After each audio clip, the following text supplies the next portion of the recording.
मेरा मन इसको अनुभूत करे, महसूस करे। हे शिव आप मेरे गुरु हैं, ये अगर बार बार मेरा मन दोहराता है तो एक दिन मेरा मन ये समझ लेता है महादेव के सिवा मेरा अपना अब कोई नहीं है।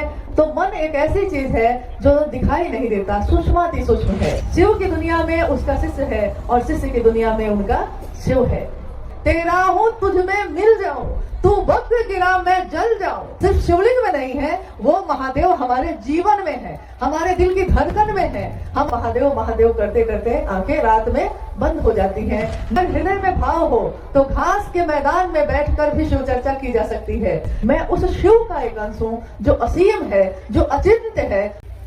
महादेव का सानिध्य प्राप्त करना, शिव को गुरु मानना, ये साहब श्री के दिए हुए तीनों सूत्रों को करना हमारे मन को शिव जैसा बनाता है। जब हम पहला सूत्र करते हैं तो पहला सूत्र करना ही शिव भाव के लिए, जागरण के लिए। मेरे मन में शिव का भाव जग जाए, मैं शिव का शिष्य बन सकूं, मेरा भाव वैसा हो जाए, मेरा स्वभाव वैसा हो जाए। इसकी कामना लेकर जब कोई चलता है तो धीरे धीरे जितनी बार वो आवृत्ति करता है, जितनी बार वो दोहराता है, हे शिव आप मेरे गुरु हैं, मैं आपका शिष्य हूँ, मुझ शिष्य पर दया कर दीजिए। ये बात हम जितनी बार दोहराते हैं अपने मन में, तो मन एक ऐसी चीज है जो दिखाई नहीं देता, सूक्ष्माति सूक्ष्म है, सूक्ष्म है, दिखाई नहीं देता। लेकिन जो दिखाई नहीं देता वो विचारों को पैदा करता है। और अगर ये विचार हमारे मन में बार बार दोहराता चला जाए, शिव मेरे गुरु हैं, हे शिव आप मेरे गुरु हैं, ये अगर बार बार मेरा मन दोहराता है तो एक दिन मेरा मन ये समझ लेता है, सचमुच में समझ लेता है कि शिव के सिवा मेरा अपना कोई नहीं है, महादेव के सिवा मेरा अपना अब कोई नहीं है। शिव की दुनिया में उसका शिष्य है और शिष्य की दुनिया में उनका शिव है। मात्र इतना ही बाकी रह जाता है, यहाँ करने जैसा कुछ भी नहीं है, मात्र गुरु की दया ही सब कुछ कराती चली जाती है। तो शिष्यता के जागरण के लिए, स्वस्फूर्त जागरण के लिए मेरे मन में, मेरे हृदय कमल में वो शिव जग जाए, मेरे मन के तार तार में वो शिव जग उठे।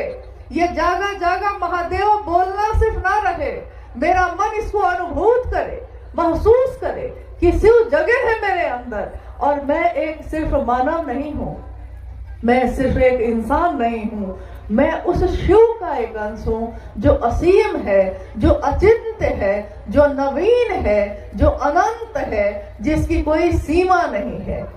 कहा जाता है बूंद की अपनी कोई ताकत नहीं। एक बूंद की क्या ताकत है? पानी, एक गिलास पानी की क्या ताकत? वो किसी का कुछ बिगाड़ नहीं सकता, लेकिन एक आदमी की प्यास बुझा सकता है, परंतु उसमें ताकत बहुत कम है। एक व्यक्ति की प्यास थोड़ी देर के लिए बुझा सकता है। उसको तालाब के पानी में रखिए, उसकी ताकत अब क्या है? एक गिलास पानी की ताकत अब एक तालाब भर पानी की ताकत है। वो मिल गया उसमें, तेरा हूँ तुझ में मिल जाऊं, तू वक्र गिरा मैं जल जाऊं, तेरा हूँ तुझ में मिल जाऊं। तो जब तेरा हूँ तुझ में मिल जाता हूँ तो मेरी जो ताकत है, मेरी जो क्षमता है, अब मेरे जैसी नहीं है, अब ये किसके जैसी है?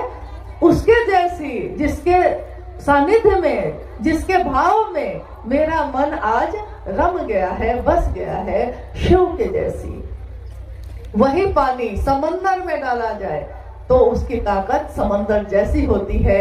एक बूंद की अपनी कोई ताकत नहीं होती, परंतु वो बूंद अगर समंदर में मिल जाए तो उसकी ताकत भी असीम है, अनंत है, अचिंत्य है। तो शिव से मिलने का मन, हमारा आपका मन जब मिलता है तब क्या होता है? जब शिव से हमारा मन मिलता है तब हम खुद ही उसकी महिमा का गान करने लगते हैं, हम खुद ही महादेव की महिमा का गान करने लगते हैं। कोई मुझसे पूछने नहीं आता, कोई मुझसे जानना नहीं चाहता, परंतु इतना बोलते हैं, इतना बोलते हैं महादेव की बात कि महादेव महादेव बोलते बोलते आंखें खुलती हैं और महादेव महादेव करते करते आंखें रात में बंद हो जाती हैं। नींद में भी शिव ही दिखाई देते हैं। जो दिन रात शिव की बात करता हो उसके जीवन में, उसकी नींद में भी शिव ही अवस्थित होते हैं। तो महादेव की बात जब हम करते हैं, यानी शिव की चर्चा करना, शिव की चर्चा एक ऐसा काम है, एक ऐसी विधा है जिसमें कुछ नहीं लगता, आपका मन लगता है, आपके मन के भाव लगते हैं, हृदय के भाव लगते हैं। और अगर हृदय में भाव हो तो घास के मैदान में बैठकर भी शिव चर्चा की जा सकती है। हृदय में भाव हो तो बोरा बिछा के भी महादेव की बात होती है, और लाखों की भीड़ में भी महादेव की बात होती है, एक व्यक्ति से अकेले में भी महादेव की बात होती है। महादेव की बात करने के लिए हम किसी के मोहताज नहीं हैं। महादेव की बात करने के लिए हमको कोई व्यवस्था करने की जरूरत नहीं है। कथाओं का व्यवस्था करने में तो काफी कुछ लगता है, मगर शिव चर्चा में तो एक दरी और एक बहुत मन हुआ तो एक माइक लगता है। एक दरी, एक माइक, और बहुत खुश हुए हैं तो पानी की व्यवस्था कर दिया गया है। लोग आते हैं, महादेव की बात करते हैं, चले जाते हैं। क्या मिलता है? साहब ने हमेशा ये पूछा। आखिर मैं तो हर कार्यक्रम में एक ही बात कहता हूँ, जब भी साहब कहीं जाते तो उनके कार्यक्रम में जब लोग आते, लौटने के बाद साहब पूछते कि मैं तो हर कार्यक्रम में अपने जीवन की बात ही बताता हूँ, मैं कोई बड़ी बड़ी बात तो नहीं करता। मेरे जीवन में जो घटा है, मैंने ठोकरें खाई हैं, मैंने पीड़ा भोगी है, और उस पीड़ा को भोग कर मेरे गुरु शिव हुए हैं।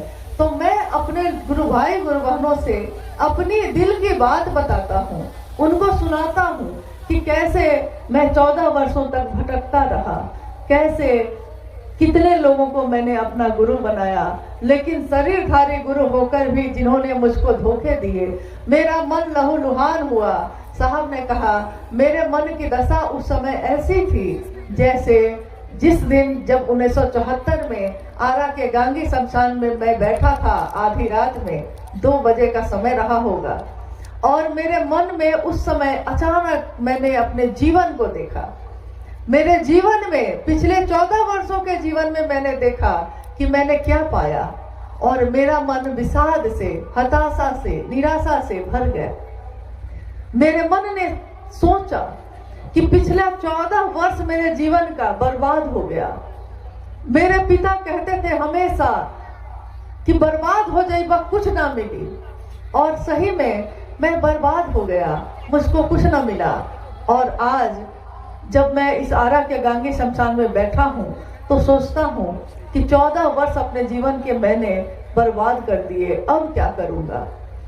उसी समय देखिए, जब कोई गुरु के सानिध्य में जाता है तो एक दिन उसका मन हताश और क्लांत और श्रांत हो जाता है, तब वो थक कर, हार कर, समर्पित होकर शिव की शरण में जाता है। वही अवस्था उस समय साहब के मन की हुई।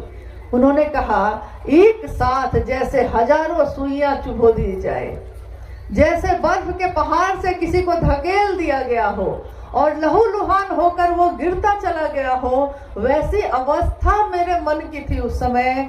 आंखों के आगे शमशान का भयावह अंधेरा था और मन लहूलुहान था, परंतु उस अंधेरे में रोशनी की एक किरण कौंध गई।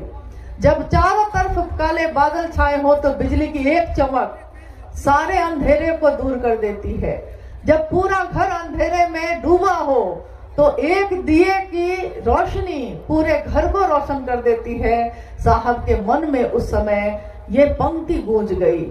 पंक्ति यही थी जो अक्सर हमारे घर बार में लोग पूजा में प्रयोग करते हैं, गुरुर ब्रह्मा गुरुर विष्णु गुरुर्देवो महेश्वर गुरु साक्षात पर ब्रह्म तस्मै श्री गुरुवे नमः। गुरु में ब्रह्मानी शक्ति होती है, गुरु में वैष्णवी शक्ति होती है, गुरु में रुद्रानी शक्ति होती है, यहाँ तक कि गुरु पर ब्रह्म होते हैं, परम ब्रह्म होते हैं। तो मैंने सोचा कि जब गुरु भगवान होता है तो भगवान गुरु क्यों नहीं है।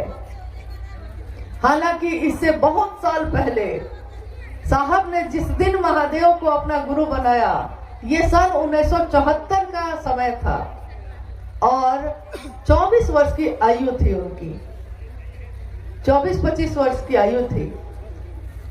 लेकिन जब वो 12 साल के थे और 13वें वर्ष में वो शमशान भूमि जाते थे, तो लोगों ने उनकी माँ से शिकायत करनी शुरू की थी। लोग उनकी माँ से, साहब की माँ से ये कहते थे कि राधा जी, आपका जो बेटा है बर्बाद हो गया। और साहब जब घर आते तो माँ उनकी उनको समझाती थी कि बउआ, बरको, लोग कहते हैं कि आप बर्बाद हो जाइएगा, अघोरी हो गए, शमशानी हो गए। आपके पिता चाहते हैं कि आप पढ़ाई लिखाई करिए, कुछ अच्छा करिए, छोड़िए इन चीजों को। उस दिन साहब ने अपनी माँ से कहा था।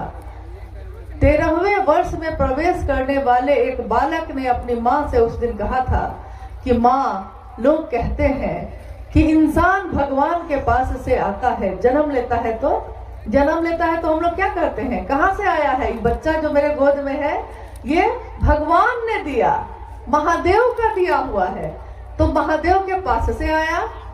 अक्सर छोटे बच्चे पालना में झूलते झूलते मुस्कुराने लगते हैं, हंसने लगते हैं, नींद में है, बिल्कुल नींद में है और नींद में ही हंसने लगते हैं। तो हमारे घर बार में लोग कहते हैं कि देखो भगवान जी के साथ खेल रहा है, भगवान के साथ इसका रिश्ता अभी भी जुड़ा हुआ है, जगत में आ तो गया है परंतु भगवान के साथ खेल रहा है। साहब ने यही बात अपनी माँ से कही थी कि लोग भगवान के पास से आते हैं, परमात्मा के पास से, और परमात्मा के पास चले जाते हैं। जब उनकी मौत हो जाती है तो लोग कहते हैं कि ये मरकर फिर भगवान में लीन हो गया, भगवान में चला गया, भगवान के पास पहुंच गया। माँ, मैं सोचता हूँ, सोचिए उस बालक हरिंद्रानंद जी की मन की अवस्था को। उन्होंने अपनी माँ से कहा, माँ, मैं सोचता हूँ कि हमेशा इंसान ही क्यों भगवान के पास से आता है और भगवान के पास चला जाता है। वो भगवान इंसान के पास क्यों नहीं आता। मैं लाऊंगा माँ, भगवान को इंसान के पास लाऊंगा और लोगों के दिल में भड़काऊंगा। आज ये बात जो उन्होंने 12 साल की आयु में अपनी माँ से कही थी चरितार्थ हो रही है, क्योंकि आज वो भगवान सिर्फ मूर्ति में नहीं है, सिर्फ तस्वीर में नहीं है, सिर्फ शिवलिंग में नहीं है, वो महादेव हमारे जीवन में है, हमारे दिल की धड़कन में है, हमारे घर के मुखिया हैं। हम कुछ भी करते हो हमारे मुंह से यही निकलता है, महादेव की दया होगी तो हो जाएगा।